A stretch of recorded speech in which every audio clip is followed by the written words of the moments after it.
Jewish doctors treated Bowers at the hospital, the same people he hated. But as Walter Smith Randolph found out, most of what he said is protected by the Constitution. Walter?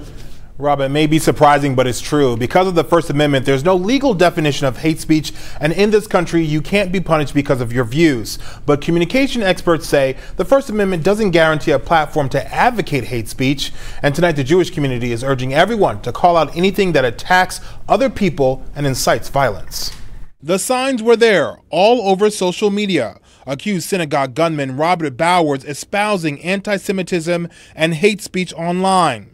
Jackie Congedo with the Jewish Community Relations Council says everyone needs to call out anti-Semitism whenever you see it or hear it. Anti-Semitism can look like a lot of things. It can look like tragically what happened this past weekend in Pittsburgh, but it can also exist in language. The Anti-Defamation League says there's been a 57% increase in anti-Semitic incidents, the biggest increase since it started tracking them nearly 40 years ago. I think that when speech rises to the level of anti-Semitism and hate speech, that conveners of speech do have an obligation to look out for that. UC journalism professor Jeffrey Blevin says the government is at a loss. It can't really stop who's spreading the hate speech because of the First Amendment. You know, we're left with ethical solutions, and we're left with, you know, with the private market to kind of deal with it.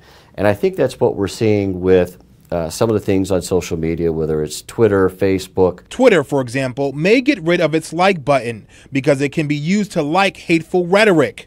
Blevin says expect more moves like that. Those entities have First Amendment rights as well, and they have the right not to be associated with certain groups. Congedo is hoping social media platforms and even you at home help curb hate speech. I think we have to double down on the vision that we have for America.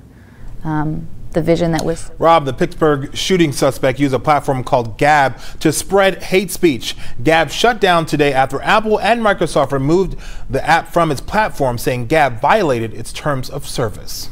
Walter, thanks very much.